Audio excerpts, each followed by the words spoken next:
সবাইকে প্রীতি ও শুভেচ্ছা ইউটিউব চ্যানেল ভয়েস অফ জার্নালের পক্ষ থেকে। ইউটিউব চ্যানেল ভয়েস অফ জার্নালকে লাইক, শেয়ার, কমেন্ট করে এবং সাবস্ক্রাইব করে আমাদের পাশে থাকুন। আজকে খুবই মর্মান্তিক ঘটনা ঘটে গেছে আমাদের। আমি একজন সাংবাদিক হিসেবে প্রথমে এর প্রতিবাদ জানাই। গাজীপুরে একটি দৈনিক পত্রিকার স্টাফ রিপোর্টার তুহিনকে গলা কেটে হত্যা করেছে সন্ত্রাসীরা। তুহিন বিকালে একটা লাইভে এক চাঁদাবাজির বিরুদ্ধে কথা বলেছিলেন, সেই সূত্র ধরে তাকে হত্যা করেছে এবং আরও উঠেছে যে একজন চাঁদাবাজির বিরুদ্ধে, বেশ কিছু চাঁদাবাজির বিরুদ্ধে নিয়োগ করেছিলেন তার পত্রিকাতেই।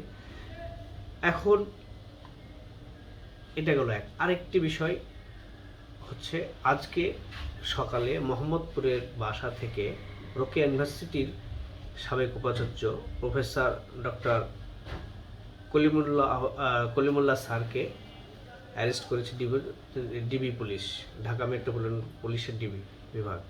তো কী কারণে অভিযোগ করেছে? তার বিরুদ্ধে রোকেয়া বিশ্ববিদ্যালয়ে উপাচার্য থাকাকালীন বিভিন্ন অনিয়মের অভিযোগ, সেটা তখনকার আরও কয়েকটা মামলা ছিল গত সরকারের আমলে। তিনি দুটা মামলা ফেস করে জিতেছেন। এখন আরেকটি দুদকের মামলা আছে, এই মামলাতে তাকে অ্যারেস্ট দেখানো হয়েছে। কিন্তু ঘটনা তো এটা না, ঘটনা ভিন্ন।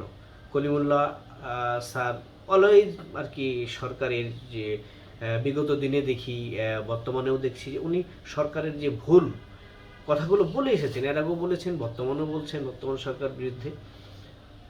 এখন এই যে সরকারের যে কণ্ঠরোধ, গণমাধ্যমের কণ্ঠরোধ, তারপরে বুদ্ধিজীবীদের কণ্ঠরোধ, এগুলো শুরু হয়ে গেছে এখন দেশে। তাহলে একের পর এক সাংবাদিকরা তো এমনি টমাটারাইজ, পুলিশরা টমাটারাইজ, তা বুদ্ধিজীবীরা টমাটারাইজ, তাহলে তো সব অংশেই এখন একটা মানে নব্য ফ্যাসিবাদের কাজ চলছে, তাদেরকে দমন পীড়ন করছে, অত্যাচার করছে। তারপরে এখন এই যে চলছে নির্যাতন সারা দেশে, সাংবাদিকদের উপরে নির্যাতন, নিরীহ মানুষের মধ্যে নির্যাতন, তাহলে আইনের শাসন কোথায়?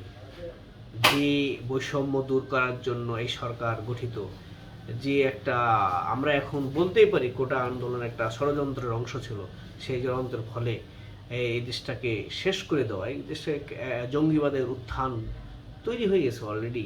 আগামীর যে ফেব্রুয়ারিতে ইলেকশন, সেটা হবে কিনা এখন সন্দিহান। এবং দেশের বিদেশে যারা আন্তর্জাতিকভাবে পর্যবেক্ষণ করেন, রাজনৈতিক নিয়ে গবেষণা করেন, বিশ্লেষণ করেন, তাদের এখন মতামত উল্লেখ করছেন যে এখন আসলে ভোটের পরিবেশটা কেমন দাঁড়ায়, ফেব্রুয়ারি আসলে সেটা বোঝা যাবে। কিন্তু এখন আপাতত ভোটের পরিবেশ কোন পথে এখন, সেটা সরকার যদি এখন না আইন শৃঙ্খলা বাহিনীকে দিয়ে যদি দেশের শান্তি শৃঙ্খলা ফিরিয়ে না আনেন, তাহলে অবাধ, নিরপেক্ষ এবং ইনক্লুসিভ ভোট সম্ভব না। কলিমুল্লাহ স্যার পশ্চিমা গণমাধ্যমে, উনি পশ্চিমা দেশের একজন পক্ষের মানুষ, সেখানে তার মানবাধিকার সংস্থা, আন্তর্জাতিকভাবে যে মানবাধিকার সংস্থা, তার পক্ষে কথা বলবেন, মিডিয়াগুলো কথা বলবেন, ফলাবেন। এখন এই যে সাংবাদিক হত্যা, আজকে একটা খুবই মর্মান্তিক ঘটনা ঘটেছে, গলা কেটে হত্যা। তাহলে এই যে মানুষ যে বলছে, যে অনেকেই বলছে যে মানুষ এখন একটা ভোট হয়নি, ভোট হওয়ার পরে আরও কি হবে, এখন তো এই সংখ্যা থেকে যাই। তাই বাংলাদেশটা এখন কোন পথে, এটাও নিয়ে একটা ভাববার বিষয়। তো দেখি আমরা এখন কোন দিকে যাই। সবাইকে ধন্যবাদ।